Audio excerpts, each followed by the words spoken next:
Hi, good morning, everybody.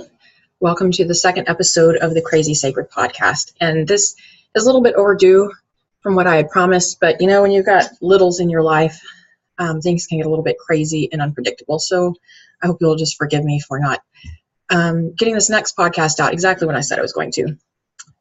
So like I mentioned last time, I wanted to talk today about counseling and why I think everybody in the entire world needs a little bit of counseling. I mentioned before that my initial views on counseling were not very favorable. I was not really a big fan, mainly because of misconceptions and how different media outlets, including movies and whatnot, portrayed psychology, psychiatry, et cetera, et cetera. Sorry about moving around my screen a little bit. And like I mentioned, the only reason I started going to counseling in the first place was because it was my husband's attempt to save our marriage. I really wasn't interested at the time, and I honestly think I wanted to go to counseling to explain exactly how bad things were, how horrible my husband was, and try to solicit an out from my counselor and permission to go get a divorce and take off the other direction, which, by the way, she did not give me, and I'm grateful for. I totally don't judge anybody that gets divorced, but in my case, I didn't need to get a divorce because of my husband. I needed to work on my own issues. So I want to just kind of go over the main overarching things of what counseling did for me. I think one of the top items on this list is that counseling with a good therapist who is trained and had a lot of experience and who had personally worked on her own issues, it taught me that life is not about just survival and life is not about pain management. And it took me a while to get to this point. Like I said, for the first probably 6 months or so, my husband and I went to marriage counseling, and it was basically just trying to learn how to hang in there with each other and how to understand where the other person was coming from. And then somewhere, and I don't even remember what caused it, but somewhere in there, something clicked, and I realized, hey, there's more to this than just trying to end the pain. There's something to the idea of maturing as a person. And I think about this time I was reading Scott Peck's The Road Less Traveled. It's a really good book. It's one you really got to wrestle with because it's not an easy read. It's not one you're just going to sit down and read through in an afternoon. And I wouldn't recommend reading it unless you're willing to really evaluate yourself. But I was reading that book, and through some of the things he said, I recognized myself in what he was talking about. And I realized, wait a second, the whole point here is not just to suck it up and make it through life. This point here is to mature as a person spiritually and emotionally and mentally. And once I made the cognitive decision that, hey, I'm going to just stop surviving because this sucks and I've done a lot of surviving in my life and I don't want to keep doing it anymore.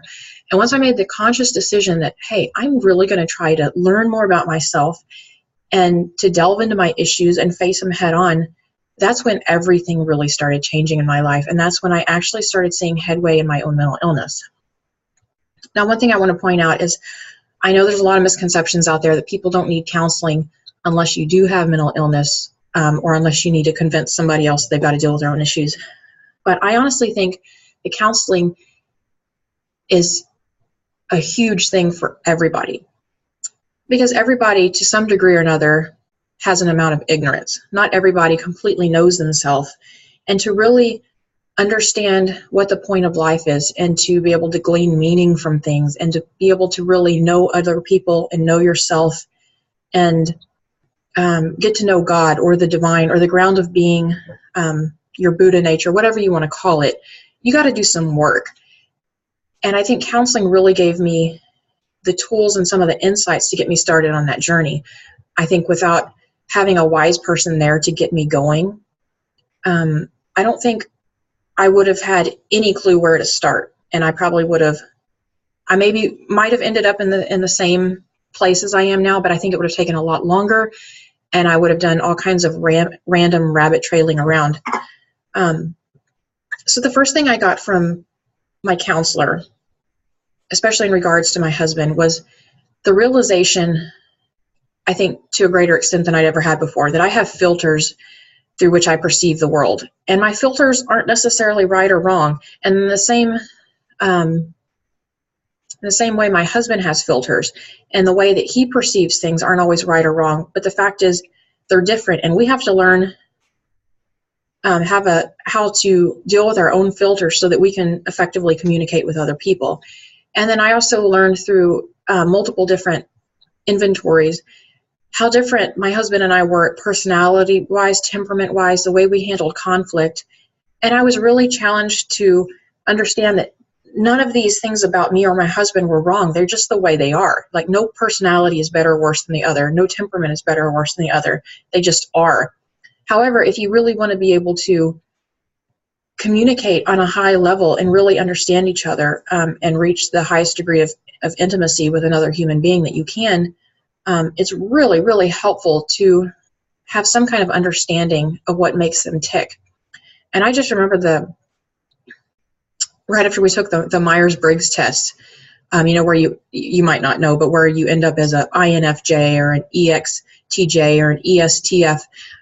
There's 4 different variables that describe your personality and how you respond to things. After we took that test, and then we went through a book by David Kiersey. It was called, I think it was David Kiersey. Anyway, the name of the book was Please Understand Me, number 2, edition 2. Light bulbs just started flashing, and all of a sudden I'm like, oh my gosh, this totally explains why I do this and why my husband does that and why we're interacting in all these ways. Now, we could have done these tests on our own, and we could have read the books on our own, but it was so great having a wise, experienced counselor there to help mediate our discussions too, and to help act as that objective source who could show us when we were acting with blinders on and not really seeing reality or what was going on, or when we were blinded to what somebody else was trying to say. So counseling was a safe place for me to learn how to start communicating with other people and to really understand other people. And it was just a safe place for somebody to finally say, look, Julie, your way of saying things, even if it makes total logical sense to you, that's just one perspective, and there's multitudes of other perspectives in the world. And if you keep insisting that your way is the only way to see things, you're just going to keep butting heads with people, and you're not going to get anywhere. And I think that was really huge for me, and it really started opening up my mind and started me down this road of questioning things that I'd always just accepted. And at first that was kind of scary because, when you start trying to broaden your mind a little bit, you might start going down paths you never thought you would, or that people said, oh, don't go that direction, that's going to lead you down the primrose path. But in the end, once you start considering other perspectives, your world gets a lot bigger, and there's a great sense of freedom that actually comes with it. Let's see. Another thing about counseling that was really huge was changing my perspective on myself and my quote-unquote woundedness. So I knew when I went to counseling, just for marriage counseling, I was obviously mad at my husband, but I knew at a deep sense that there were some pieces about me that were really broken. And I don't mean like inherently like I'm screwed up, I'm evil, I'm a wretched, depraved person. I just meant there were some areas of my life that, or my body, my brain chemistry that weren't working correctly, or there were areas that I was moving about in ignorance and didn't know the right way to do things. I certainly didn't have those kind of words for it at the time, but I knew that things weren't taking quite right. And because of different variables in the way I grew up, there was a lot of shame surrounding that, and I didn't want to admit that I had these things going wrong. And of course, as I'm sure you know, there's still quite a bit of stigma surrounding mental illness. And I had already admitted in college that I had depression and panic attacks, and it was embarrassing enough.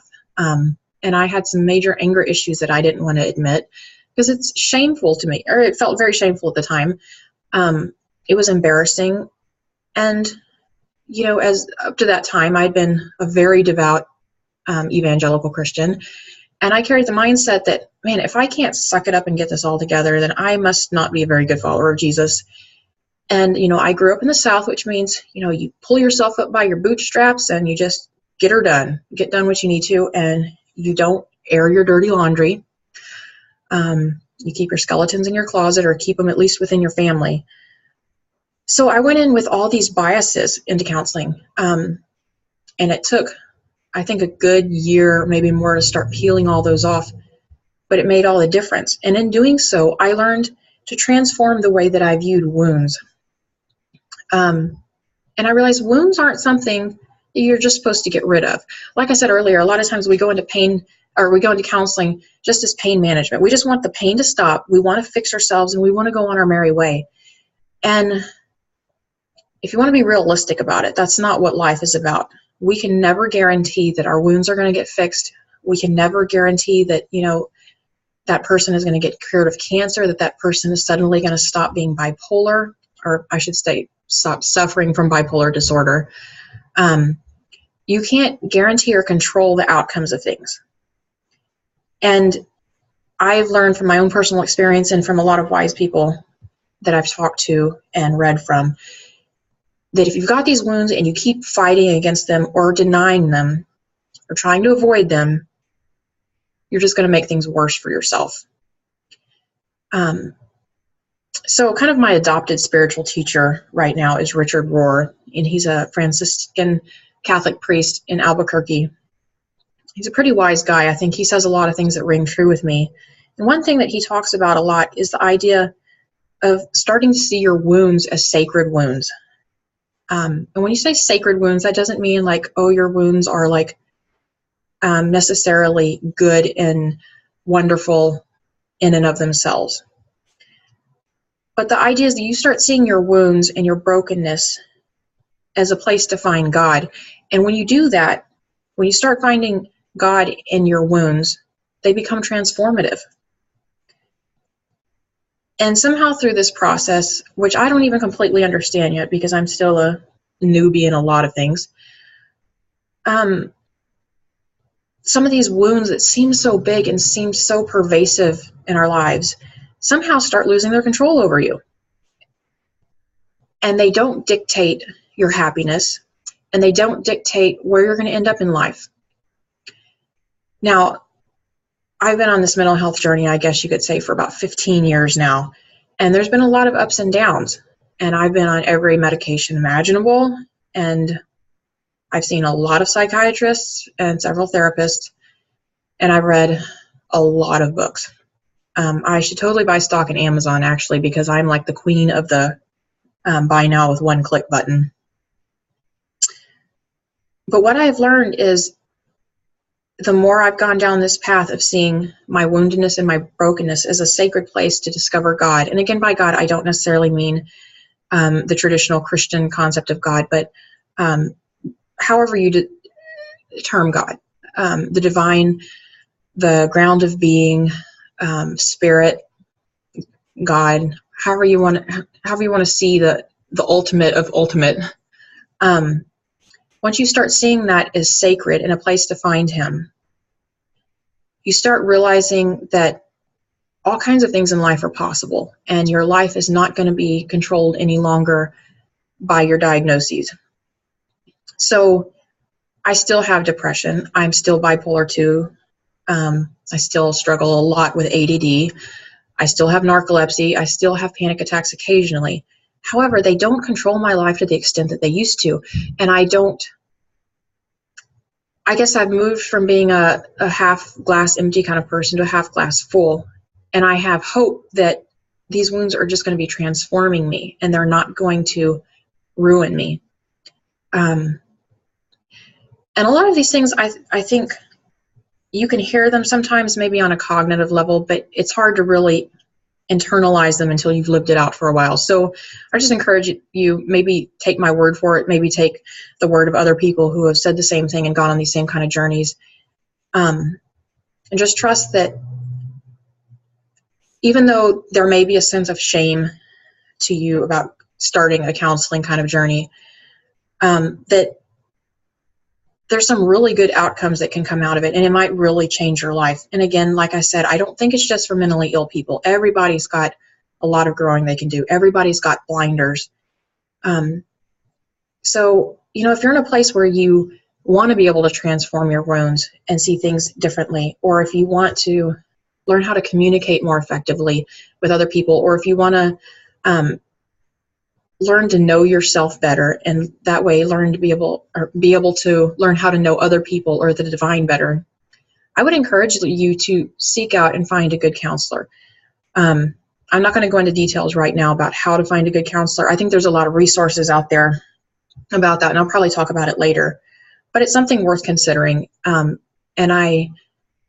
after 7 years now of being in on and off counseling relationships and being open to counseling, I would totally count it as one of my top 5 transformative tools in my life. So anyway, take that all for what it's worth. If you have any feedback, any questions, or if you have your own personal stories of how counseling has helped you, or maybe even you feel like it hasn't been helpful, I'd love to hear it. So please respond back on my blog, and I'll look forward to seeing you next time. Thanks.